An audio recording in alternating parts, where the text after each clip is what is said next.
Ministries, and you can check us out on YouTube, NB Ministries SLC. Again, you can check us out on YouTube, NB Ministries SLC. And we're here with Danny. Danny, how are you doing today? Not too bad. Okay, I got just a couple questions to ask you, Danny. The first question is, what brought you to homelessness? I got robbed at gunpoint by two idiots while I was on my way to get my rent money. Well, my money order for my rent. And my landlord's grand solution 2 days later was to kick me out. Wow, so you got robbed and then you couldn't pay your rent, obviously, because you got robbed, and then you were kicked out because you couldn't pay your rent. And then a week later, my work finds out that I'm at the shelter. They decide they don't employ the homeless. Wow, that's tough times. Tough times. You okay, Danny? Yeah. Give you a minute if you need to. How long have you been homeless? And can you talk a little louder, please? A little over a year. Little over a year. So where have you been staying? Is it just on the streets or shelters? Well, various shelters. I have a problem with not letting people, excuse my language, talk crap to me, but yeah, I get in a lot of fights. I shouldn't say fights. I get in a lot of. I hit them, they run and cry, and it gets me kicked out. So you've been homeless for a year. What is your biggest obstacle with being homeless? The shelters are actually about worthless except for a roof over your head. That's about it. Oh, if you need clothes, they're willing to throw all the donated clothes at you want. You try to work with anybody in that place. It's hell. People want to snub their noses at you, yell and scream at you, treat you like you're scum, even though it says right there on the wall they can't do that, But they do it anyway, because they don't give a rat's ass about me or anybody. I used to work at... They're concerned. I'm like everybody else. I'm just some junkie scumbag. That's why I'm on the streets.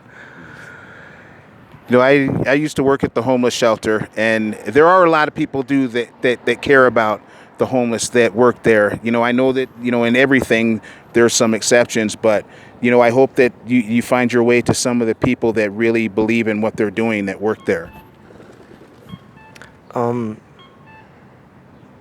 Not many of them believe in anything. They're just there because it's a paycheck. So a lot of them are there because it's a power trip. And the authority starts to go to their head. Even other homeless people that were homeless, now work at the shelter. And they treat the other homeless people who they used to be best friends with, right? They were like family. And now that they're working there, all that authority's gone to their heads, and they treat everyone like they're shit. I'm sorry to hear that. They'll screw up reserving a bed for you, or something like that, or screw up you checking in for that bed that was reserved for you, and then blame you for it and kick you out. So let me ask, what is your most immediate needs other than a home right now?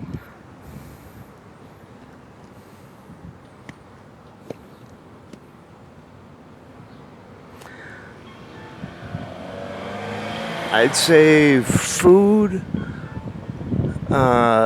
sleeping bag, a proper tent for weather like this. So food, a sleeping bag, and a proper tent is what you need to... Yeah, maybe a tarp, things like that. Things that people would take when they go camping. Those are all the things I need. So did you hear that? Things that the homeless need out here on these streets are things that, we take for granted. We use them as going on a camping trip, but this is how they survive, and this is how they get through day to day. So you hear that? You can definitely donate to New Beginnings Ministries on Venmo, or you can get a hold of me on our website, New Beginnings Ministries, SLC.com, or you can check us out on NB Ministries, Salt Lake City. NB Ministries on YouTube, SLC. On YouTube, NB Ministries, SLC. And some of the other questions I have to ask you is, what are your safety concerns with being homeless? Do you have any safety concerns? In all honesty, if I get hurt, the hospital's not going to do it. Why is that? Hey, second, I broke my jaw in 8 places. They told me I was okay. My jaw healed just fine. They told me it was broken in one place. They lied to me and kicked me out the door and laughed. Oh, God. Bless us and save us. The whole time they did it. And I see that still troubles you now. LDS Hospital twice. University Hospital twice. You can take my jaw and squeeze it like an accordion. And they didn't care. They just thought it was great that they could just trash some homeless person, kick some homeless person out, not do what they needed to do. My jaw should have been wired shut. I'm sorry to hear about your experience. Is there anything else you can do about your jaw, or is it just healed and done with? I can go to a surgeon, but I'll never be the same. I'm never gonna sing again. I'm sorry to hear about that, man. This is a very touching interview that we are doing today, and the wind seems to be kicking up, but we're going to keep going forward. Are you familiar with Project Rio Grande? Yeah, that was just a waste of time. That was just a waste of time. Just a waste of time. Okay, if you could say anything to... It's an excuse to spend money and... pretty much for a lot of the cops, it was an excuse to be able to browbeat people, to be able to abuse their authority. If you could say anything to city officials right now, look at that camera and what would you say?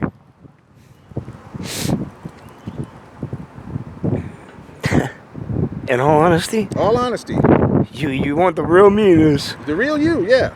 Eat a dick, you fucking punks. Okay, one more question from you, brother. Too sorry that this is a very tough interview right here because some of the things that you have been through on these streets, and I see it's very emotional for you. But let me ask you: how has COVID-19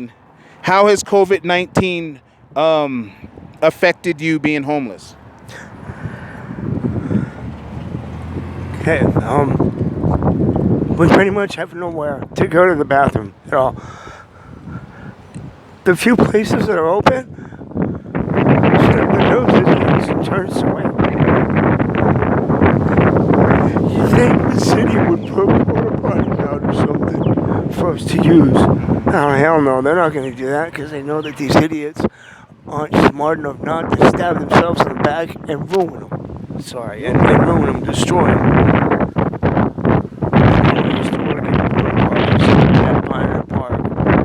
So the toughest thing is finding a bathroom to go to, and because of COVID-19, the businesses aren't open, and then the businesses that are open, that they're not letting you. Yeah, they don't want you in there at all.